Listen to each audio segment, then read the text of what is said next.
Juste là où vous êtes. Because the Holy Spirit is here. Parce que le Saint-Esprit est ici. He's the giver and the activator. C'est celui qui donne et celui qui active. And he wants to bring this to pass in your life. Il veut que ce don vienne dans votre vie. Okay. This is the Holy Spirit is already on the inside of you. L'Esprit Saint, il est déjà au-dedans de vous. This is just activating. C'est simplement pour activer. Activating something that begins to release a life that's supernatural. Activer quelque chose qui vient activer justement cette vie qui est surnaturelle. Okay. And in just a moment, I'm going to pray. Dans un instant, je vais prier. But before I do, I'm going to give you some words of instruction. Avant, je vous donne un petit mot d'instruction. The first thing is just close your eyes. La première chose, c'est de fermer vos yeux. Jesus says when you pray, go into your closet and shut your door. Jésus dit quand tu vas prier, va dans ta chambre et ferme la porte. And close your eyes is just shutting our door. Et fermer nos yeux, c'est comme fermer notre porte. Now remember, when a baby speaks, they just say little words like mama and papa. Alors, souvenez-vous, quand un enfant commence à parler, c'est des petits mots comme maman, papa. Okay. Father in heaven, Père du ciel, we thank you for the gift of your heart, merci pour le don de ton cœur. your only son Jesus. Ton Fils unique, Jésus. And Jesus, we thank you that you gave everything for us. Merci Jésus d'avoir tout donné pour nous. And we thank you for sending your most precious Holy Spirit to Et us. merci de nous avoir envoyé ce très précieux Saint-Esprit pour nous. And Holy Spirit, we welcome you and your gifts here this night. Saint-Esprit, nous t'accueillons toi et tous tes dons ici ce soir. The gifts of God are for the people of God. Ces dons qui sont donnés pour le peuple de Dieu. And we're just going to begin to tell Jesus we love him. Alors tous ensemble, on dit à Jésus qu'on l'aime. Je t'aime, Jésus. Je t'aime Jésus. Je t'aime, Oh, Jésus. je t'aime Jésus. Je t'aime, Jésus. Je t'aime Jésus. Je t'aime, Jésus. Je t'aime Jésus. Je t'aime, Jésus. Je t'aime Jésus. Je t'aime, Papa. Je t'aime papa. Je t'aime, Papa. Je t'aime papa. Je t'aime, Papa. Je t'aime papa. Papa. Papa. Papa. Papa. Papa. Shapa. Papa. Ya. Papa. Si. Papa. Ya. Papa. Si. Papa. Mama. Shapa. Si. Mama. Si. Papa. Laisse venir, laisse monter toutes ces boucles. Papa. Shapa. Papa.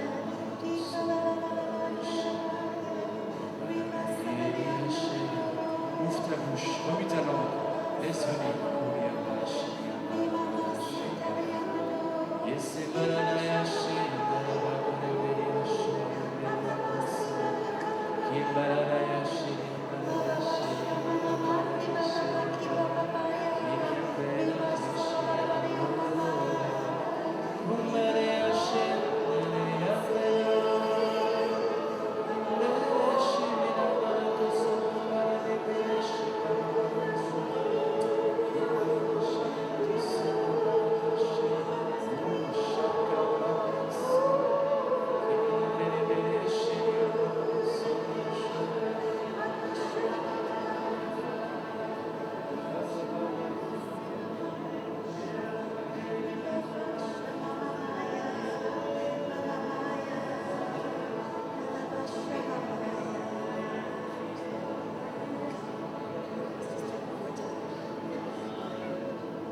The Holy Spirit, He's right here.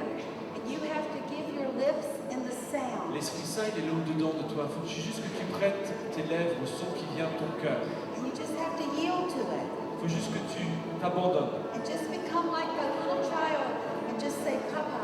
Comme deviens comme un petit enfant, dis papa. And start telling Jesus you love him, but not in the language you speak. Et commence à dire à Jésus que tu l'aimes, mais pas dans ton langage. Pas en français, en néerlandais, anglais. Tu juste laisses ce qui vient de ton cœur. Tell him you love him with the sounds of your heart. Dis que tu l'aimes avec les sons de ton cœur.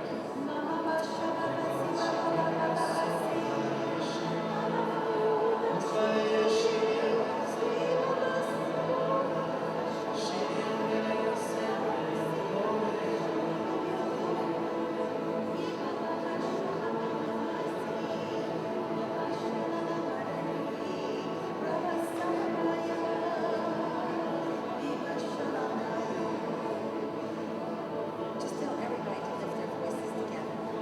Alors elles vont le voir tous ensemble.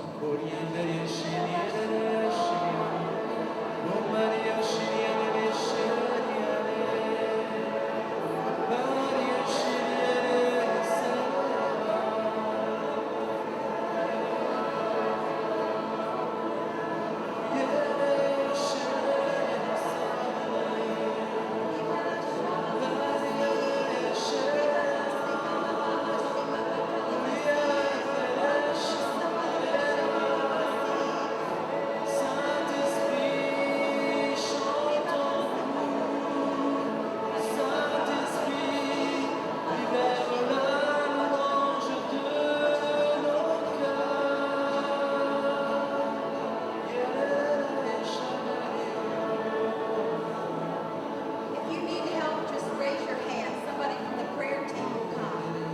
Si vous avez besoin d'aide, juste levez votre bras comme ça, puis il y a quelqu'un qui va venir prier avec vous. On continue, on se laisse porter. Tournez le robinet, laissez couler de votre cœur.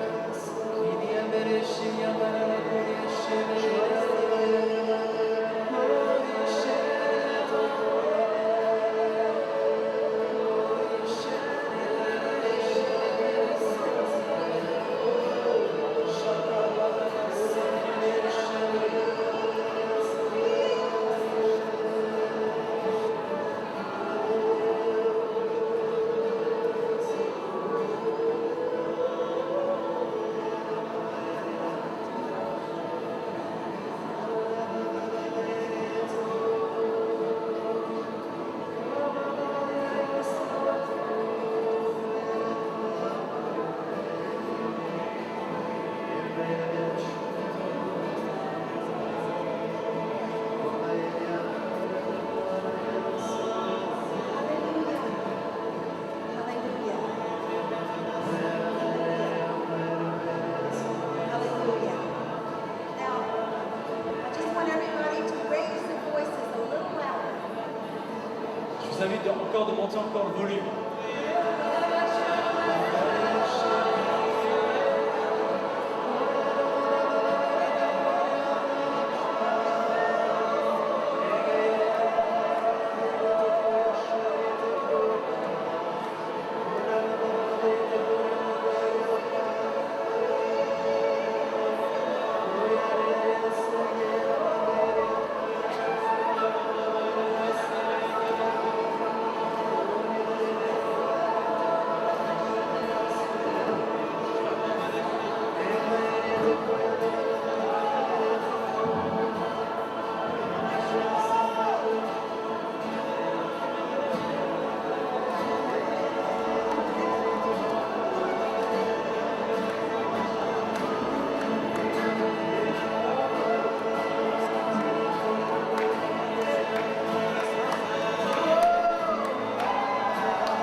Nos vies ont été données, abandonnées, et nos vies sont perdues dans le Christ, notre amour. Nous lui sommes donnés, nous lui donnons notre vie, notre âme, notre corps, tout en nous, avec nos défauts, nos imperfections. Mes frères et sœurs, nous n'avons rien fait d'autre qu'aimer Jésus. Lorsque je vais chez mes frères catholiques, j'ai appris l'adoration eucharistique. Lorsque je vais au Liban, dans le rite oriental, j'apprends la liturgie du Saint-Esprit. Vous devez apprendre de nous, charismatiques, évangéliques. Nous avons à apprendre des uns et des autres. Et si vous n'apprenez de personne, vous êtes bien triste. Parce que Dieu se donne par les uns et par les autres. Amen. Bravo, vous l'asseoir.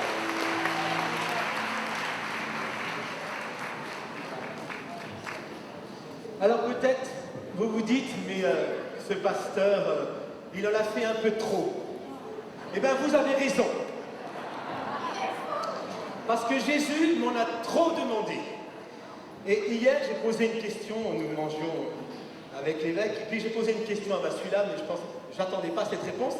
Alors je lui ai dit, mais ma sœur, est-ce que vous pensez qu'on va avoir l'unité ici en bas? Ben, sa réponse, elle m'a rentré dedans, elle m'a dit, mais c'est un commandement, c'est Jésus qui le veut.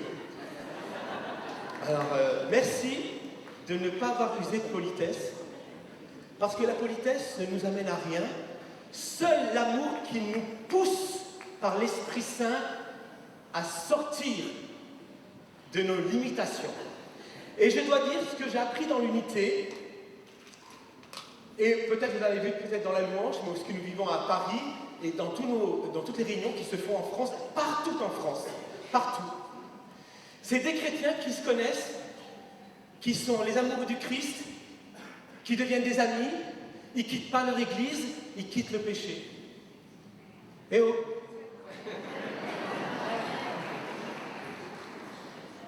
Alors, il y a quelqu'un qui m'a dit, Carlos, est-ce que tu es devenu catholique? Je dis non, je les aime. Il dit, bah, si tu les aimes, deviens. Je dis non, parce qu'il y a plein de catholiques entre eux qui ne s'aiment pas. Moi, je suis évangélique, je t'aime, tu vois. Je dis, ah oui, c'est vrai. Et une fois, j'étais à l'abbaye du Bec-et-Loin, puis il y avait une dame qui en voulait à son mari, elle était pleine d'amertume, c'était une catholique. Elle vient vers moi et me dit, oh, j'en ai marre de mon mari. Puisque c'est ça, je vais devenir évangélique. Ça va me faire plaisir. Alors je lui dis, oh non, ma sœur, il y a assez de pénibles chez nous, venez pas nous renforcer. Restez chez les catholiques. On pourrait dire des tas de choses des uns et des autres. Frères et sœurs, vous aurez compris que dans nos journées que nous vivons, bien sûr, moi j'écoute avec attention ce qu'a dit Rémi, je me suis délecté, débit, on risque de nous pousser à mettre en repos notre cerveau pour faire, comme disent les Espagnols, el lenguaje de oración, c'est-à-dire que c'est tes entrailles qui prient et pas ton cerveau, tu comprends même pas ce que tu dis. Alors là-haut, il n'est pas content. Il dit, dis donc, dis-moi, tu m'oublies? Je dis, oui, je ne pense qu'à Dieu. Alors, une fois, j'étais, comme je travaille dans la fonction publique, j'ai été à un bâtiment administratif de la République, puis j'étais là. Là,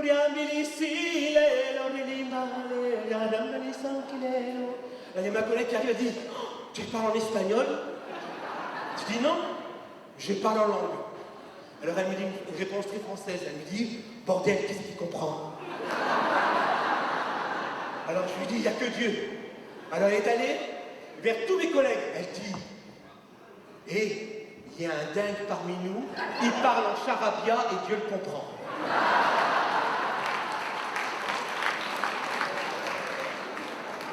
Vous savez ce que ça a valu? C'est que mes collègues sont venus me voir, mais ils n'aiment pas employer le mot prier parce que ça leur arrache la gorge. Alors ils disent, est-ce que vous pourriez penser à nous? Ils ne savent pas conjuguer le verbe prier au premier groupe. Surtout au présent. Alors non. Alors on dit penser, on dit des tas de choses. Ce que j'ai appris dans l'unité, c'est que je me suis enrichi des uns et des autres. Et lorsque avec mon équipe nous étions à Beyrouth, il y a un prêtre qui a fait ce que aucun prêtre n'a jamais fait ici. Il m'a accueilli à la table en tant qu'invité d'honneur. Et il disait la messe en arabe. Et j'ai compris dans cette liturgie, je ne comprenais pas, donc j'étais transporté dans l'esprit, que j'étais l'invité principal. Et il me servait avec beaucoup de délicatesse. Et j'ai compris que pour eux, j'étais l'invité de Jésus parmi eux. Et là, dans l'unité, j'ai compris que dans ces gestes simples, de savoir s'accueillir, en dépassant les limites qu'on nous met, même si des fois il faut en respecter certaines, puis j'ai compris, alors je ne dis pas que c'est une théologie, hein, que dans le christianisme, c'est plus facile de demander pardon que la permission. Parce que des fois, on n'a jamais la permission.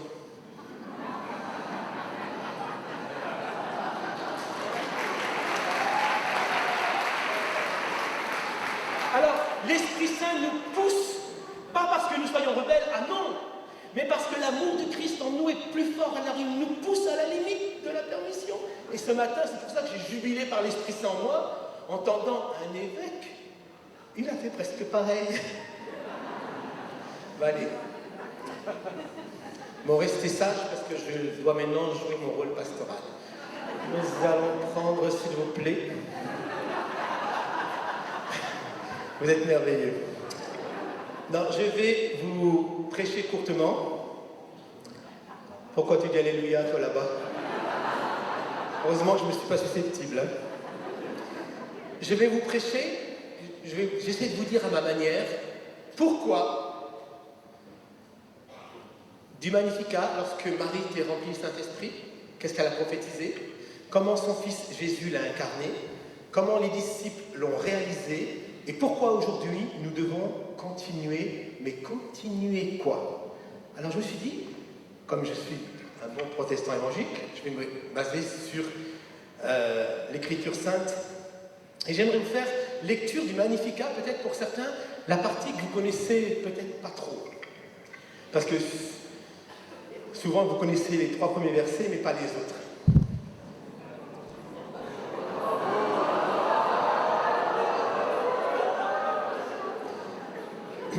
Il y a du boulot chez vous, hein?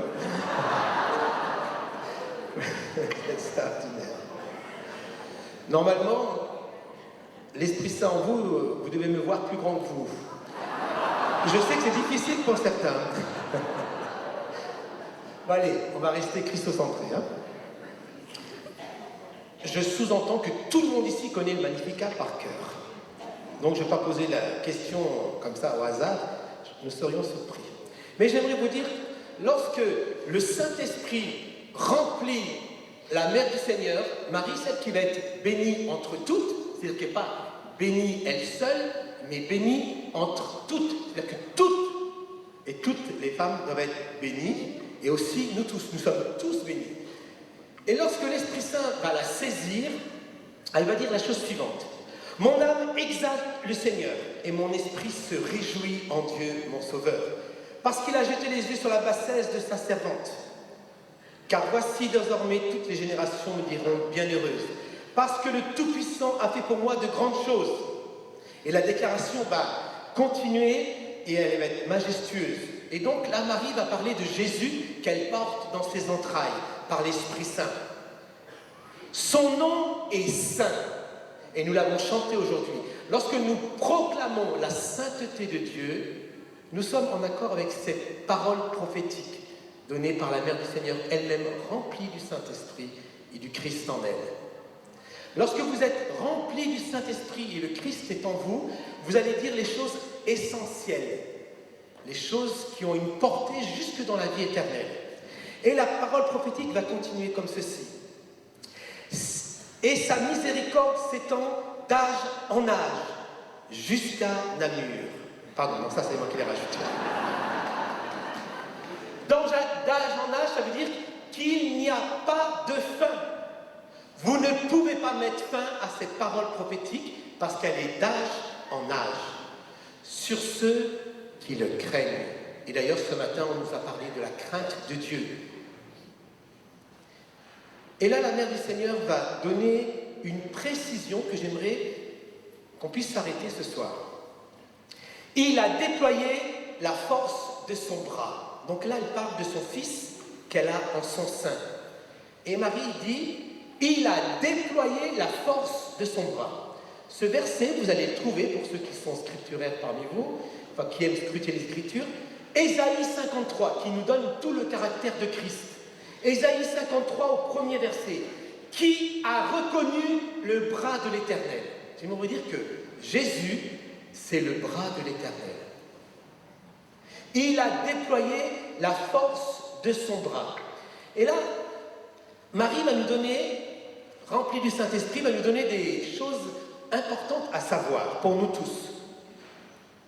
La première chose, elle est un petit peu difficile à entendre, mais c'est la vérité, il faut que nous l'entendions.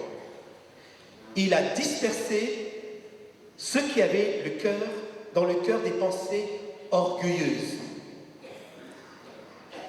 C'est-à-dire que Jésus a cette capacité de disperser ceux qui ont le cœur orgueilleux.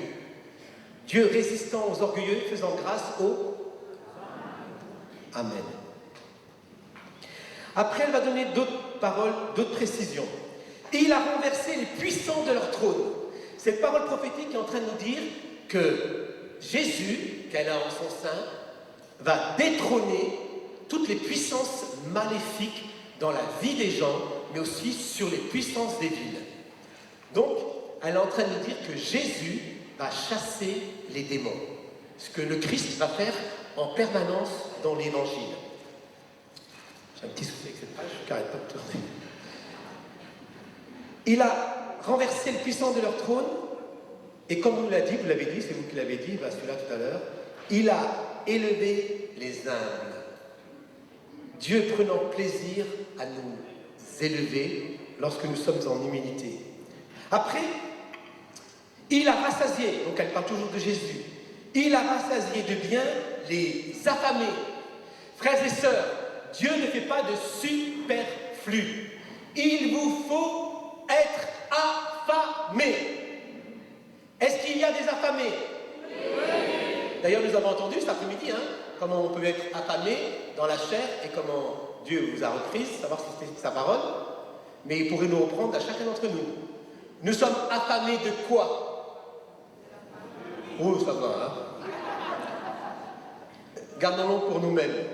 Il nous faut être, quand on vient dans ce genre de réunion chez nous, il nous faut être affamés. Tu ne te lèves pas le matin, tu dis « Oh Seigneur, rends-moi affamé à midi moins le quart ». Non, ça vient tout seul. Tu as remarqué quand tu as faim, ça vient tout seul. Tu as remarqué quand tu dis des bêtises, ça vient tout seul. Mais être affamé de Dieu, c'est-à-dire qu'il faut laisser de la place, on nous l'a dit, enlever le péché en nous, nous convertir, et ça nous fait mal des fois, nous repentir, et il faut quand même le dire, nous repentir avec des larmes, et des fois accompagné du jeûne, même si on n'a pas envie. Le don du jeûne, ça n'existe pas. C'est une obéissance, c'est pas facile à l'avoir. Ah, toujours jeûner. Vous savez, quand vous voulez jeûner, tout d'un coup tu jeûnes, tu dis Seigneur, aujourd'hui je jeûne. La première chose que tu déjeunes. Alors tu dis, oui Seigneur, bon, le petit déjeuner ça comptait pas. À partir de midi, je jeûne. Voilà, midi moins quelque chose, tu avances dans la cuisine et tu es pris de la tentation du frigo. Tu frôles le frigo. Tu frôles tellement, tu dis, oh je peux pas. Juste Seigneur, j'ouvre la porte. J'ouvre, et tu dis, oh Seigneur, je mange pas, je rénifle simplement. Puis après tu dis, oh Seigneur, pardonne-moi, je goûte simplement. Hop, tu prends, tu goûtes. Oh Seigneur, je te promis, je ne recommence pas. 1 heure après, la même tentation revient. Parce que c'est pas évident de faire taire notre chair et d'écouter l'Esprit Saint en nous. C'est pas naturel, c'est surnaturel. Mais il nous faut être affamés. Il a renvoyé, c'est la chose la plus difficile, mais je ne sais pas comment vous le dire autrement, c'est dans cette parole prophétique que Marie donne, remplie du Saint-Esprit, il a renvoyé les riches à vide. Frères et sœurs, si vous êtes venus, peu importe votre église, peu importe votre statut, peu importe tous les livres que vous avez lus et compagnie, si vous êtes riche de vous-même, à la limite méprisant, condescendant, vous voulez ne plus rien apprendre des autres, vous allez repartir à vide. C'est pas moi qui le dis, c'est la Mère du Seigneur remplie du Saint-Esprit. Il a renvoyé à vide les riches. Car l'évangile, c'est pas pour les riches, c'est pour les pauvres. Dieu, se plaisant à enrichir les pauvres de sa présence, de sa miséricorde, de sa compassion et de son amour débordant. Dieu ne fait pas de superflu, il donne à manger à ceux qui ont faim. Amen. Et j'aimerais vous lire un petit texte, si je le retrouve, j'espère le retrouver. où il nous est dit, voilà. Bon, je ne vais pas le retrouver tout de suite. Oh, c'est pas grave. Non, ça c'est une facture, il faut la laisser. Ça vient du diable. Non, non. Allez, je ne trouve pas. Ah si, voilà, j'ai trouvé.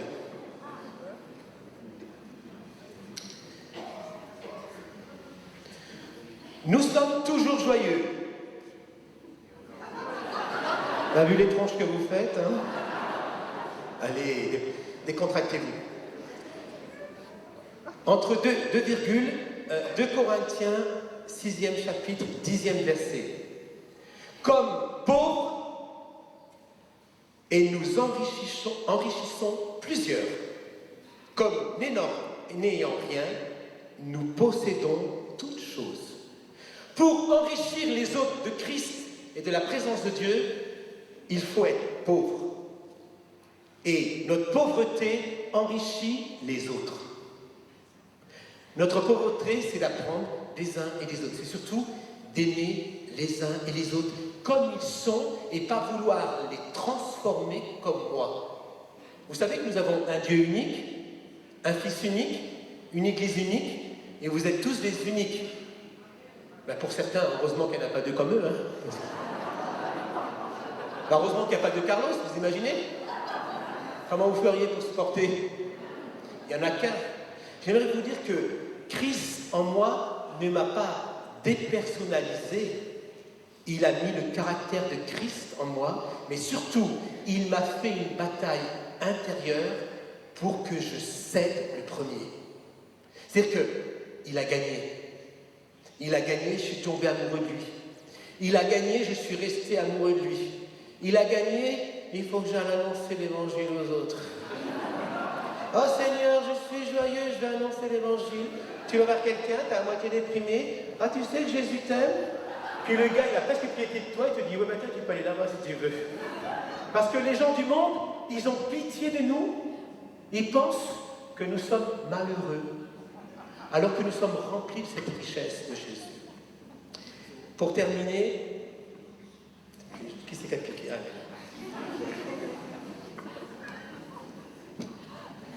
non, c'est pas le bon. Vous comprenez pourquoi Jésus, il n'y avait pas de courant à son époque. Parce qu'il ne s'embêtait pas avec tous les fils. Ah mais il n'y a pas de fil. Et tu me laisses prêcher? Est-ce que je me mêle de ta louange, toi? Non mais c'est ça l'unité? C'est ça l'unité? Vous savez, moi dans l'unité, il y a des fois, je suis parti en colère. Vous savez pourquoi je suis parti en colère? Parce que j'étais dur, j'étais coincé. Et j'ai fait ce que j'ai compris, c'est que dehors, le Saint-Esprit, il me persécutait. Je boudais dans ma voiture, il était à côté de moi, il ne me laissait pas tranquille. Il me dit, tu vas les aimer? Je dis, non Seigneur, je les aime pas. T'as vu la tête qu'ils ont? Non, non, non. Ils ont des prières, c'est compliqué, c'est long, c'est à rallonge. Puis alors, et si je les entends, tu les entends, toi Seigneur? Ah bon, bah alors, si tu les entends, si tu les supportes, bah moi aussi. C'est pas les autres qui ont changé, c'est moi qui ai changé. Ça m'a coûté des larmes, ça m'a coûté certains pasteurs protestants évangéliques d'être avec vous. Ça m'a coûté des pressions pour venir ici, pour travailler avec vous tous. Mais particulièrement avec vous, ça m'a coûté des pressions comme je n'ai jamais eu dans ma vie. Beaucoup de pressions. Je préfère obéir aux hommes et à l'Esprit Saint plutôt qu'aux pressions de bonnes intentions humaines, préférant Dieu et son Église qu'aux gens qui ont des belles pensées pour l'Église.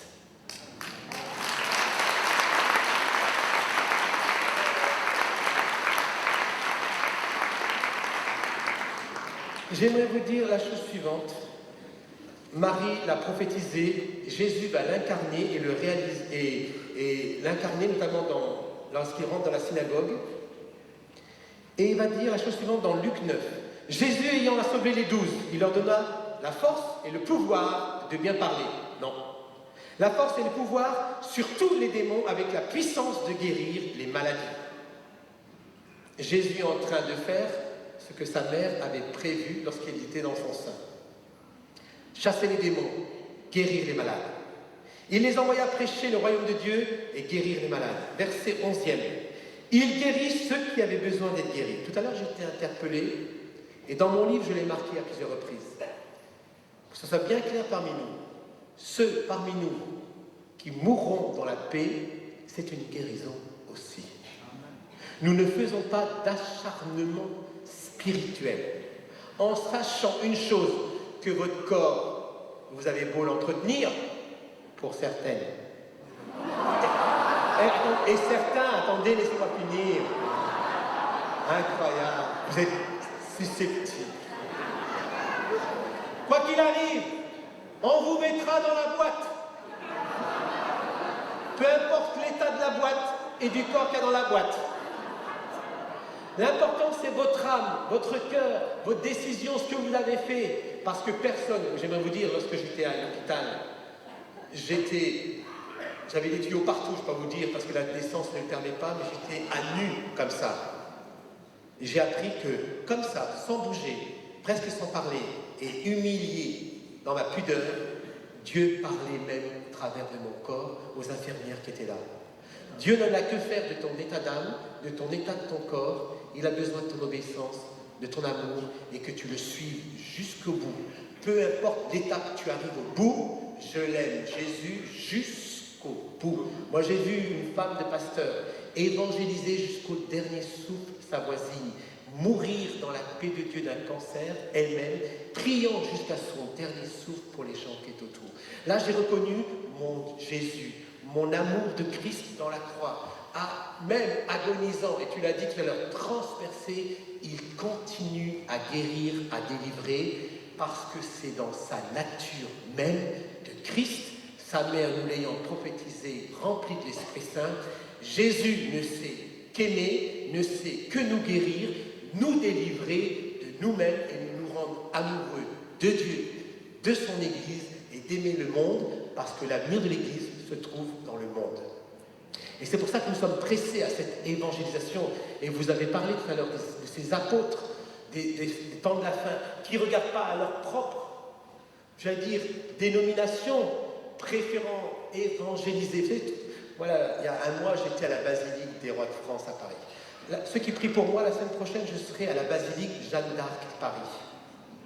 Lorsque je vais de basilique à cathédrale, d'église évangélique derrière un garage ou toute neuve, ou lorsque je vais au Liban chez mes frères d'Orient, je prêche l'évangile, je ne prêche pas ma paroisse, je prêche le Christ. Lorsque je vais ailleurs, j'apprends à les aimer, plus que les respecter, j'apprends à les aimer, faire cœur avec eux. C'est pour ça que la condition que je vienne ici, c'est que l'évêque soit d'accord, je ne fais pas de réunion de cachette, de guérison, de délivrance. Vous irez pêcher comme d'habitude en cachette, mais pour vous faire bénir, vous viendrez ici à la lumière. Amen. Vous pouvez applaudir parce que vous pêchez beaucoup. Hein. Et pour terminer, j'aimerais vous dire comment les disciples, cette parole de Marie va se retrouver dans les Actes des Apôtres au chapitre 4. Seigneur, vois leurs menaces. Aujourd'hui, on dirait, c'est quoi la menace sur nous? C'est pas la violence physique, hein? L'incrédulité, la méchanceté, on nous l'a répété toute la journée, le diviseur, peut-être nous-mêmes, notre manque d'espérance, notre manque de foi, notre incapacité à désirer aimer Dieu. Vois leurs menaces et donne, c'est une prière, donne à tes serviteurs d'annoncer ta parole avec une pleine assurance, en étendant ta main. Et là, on voit les disciples reprendre la parole prophétique de la mère de Jésus. Étends ta main. Mais étends ta main, pourquoi? Pourquoi Marie nous donne ce détail dans le Magnificat qu'il va étendre la force de son bras? Pourquoi Jésus va utiliser sa main pour bénir, pour guérir et chasser les démons? Et pourquoi les apôtres vont demander dans cette prière au Seigneur, étends ta main, virgule, 30e verset, pour qu'il se fasse je cite et je lis dans toutes les traductions de la Bible et dans toutes les églises. Des guérisons, virgule, au pluriel, des miracles et des prodiges. Par qui? Par le nom de ton saint Fils Jésus. Voici la parole prophétique réalisée par les disciples. Et je vais pour terminer, vous montrer, puisque hier, celui-là, vous m'avez un petit peu bouleversé, je lui ai demandé si nous allions vivre l'unité peut-être sur la terre. Sa réponse a été, c'est un commandement. Vous montrer, verset biblique à l'appui, au risque de nous choquer et d'insupporter certains. Les disciples vont être ici, il est marqué ici dans le 32e verset, un seul cœur, une seule âme, jamais une seule théologie. Jamais. Mais un seul cœur, une seule âme. L'Esprit Saint étant en eux, les divisant sur ce qui est divisé, les rapprochant dans l'unité. Un seul cœur, une seule âme. La conséquence ne va pas se faire attendre. 5e chapitre de cette église naissante. Beaucoup de miracles et de prodiges se faisaient au milieu du peuple, parmi la main des apôtres et des apôtres que vous nous avez prophétisés. Se tenaient tous ensemble. Au verset 16e. En tant que pasteur protestant évangélique, j'ai cru jusqu'à 3 ans en arrière que seul Jésus guérissait tous les malades. Et c'est vrai, sauf dans un lieu. Et vous le savez très bien, lorsque l'incrédulité et lorsque quelqu'un va vouloir rappeler à Jésus sa lignée humaine, il va dire, mais c'est le fils du charpentier, omettons de dire que c'est le fils de Dieu, né d'une vierge par l'Esprit Saint, et pas le fils du charpentier, quoique Joseph l'a accueilli comme un fils, comme un père, c'est clair. Pourquoi? Parce que Jésus, à son baptême, jusqu'à aujourd'hui, ne cesse de guérir, d'aimer, de bouleverser, d'embellir l'Église, de nous préparer. Quoique notre passage sur la terre n'est qu'un temps, nous savons très bien que nous avons des festivités célestes. Verset 16e. La multitude accourait, nous sommes dans le 5e chapitre, aussi des villes voisines, Namur, Paris. Il y avait des Flamands, des Hollandais, il y avait des gens de partout qui sont venus. On a mené les malades et des gens tourmentés par des esprits impurs, et je l'ai regardé, je l'ai entouré dans ma Bible, c'est dans toutes les versions, Jérusalem, Darby, Second, toutes les versions, en tout cas en langue française, je ne sais pas dans les autres langues. Vous avez un tous, T-O-U-S. On ne peut pas l'enlever parce qu'il nous dérange ou pas. Tous étaient guéris. Nous avons ici la preuve biblique en l'absence physique de Jésus. Lorsque les disciples sont un seul cœur, une seule âme, lorsqu'ils sont dans l'unité, ils sont remplis du Saint-Esprit, ils prient pour les malades et tous sont guéris. Alors là, je comprends pourquoi Dieu nous veut et nous pousse et nous dérange et nous bouleverse et ça travaille en nous pour que nous soyons dans l'unité parce que notre Jésus que nous aimons et que nous adorons ne sait qu'aimer, guérir son Église, embellir et délivrer. Sa mère nous l'a prophétisé, il l'a incarné, les disciples l'ont réalisé. Frères et sœurs, c'est à nous de le continuer. Amen.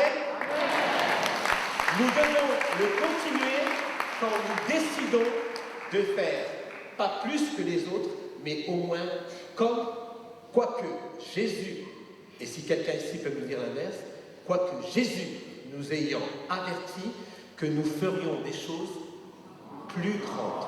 On n'en est pas encore là.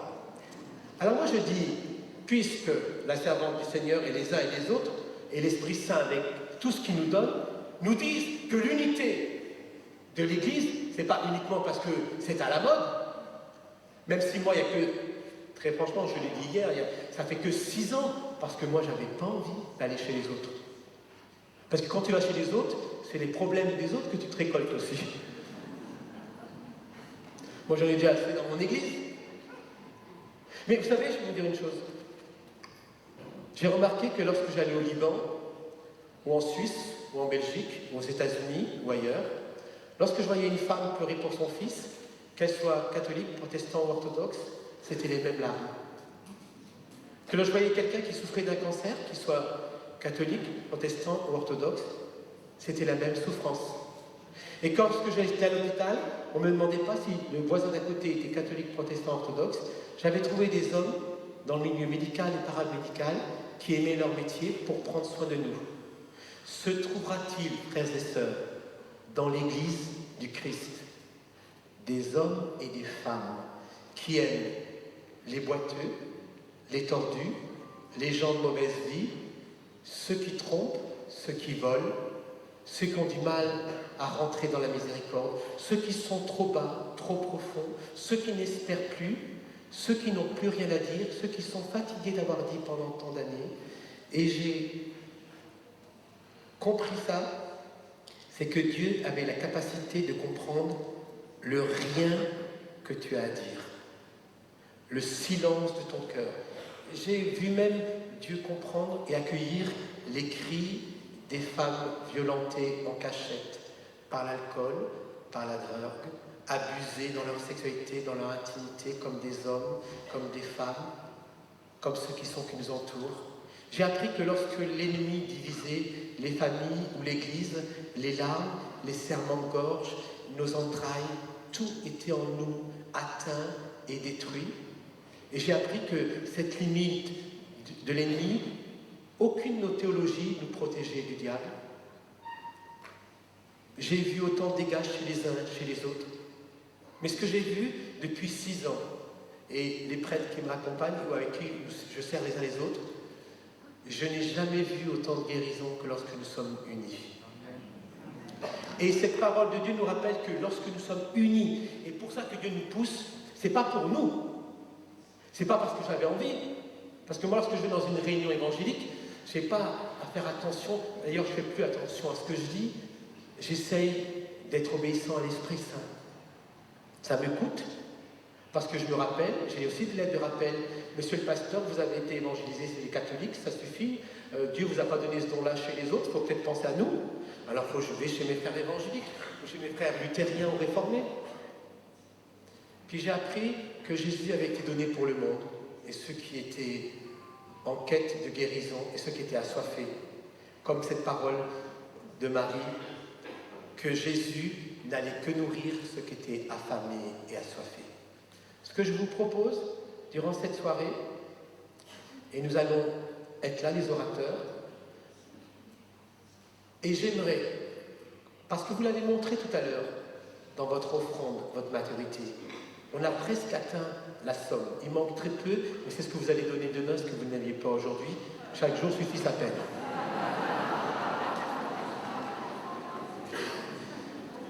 Ce que je vous propose, c'est que moi-même, j'organiserai cette réunion de guérison comme suit.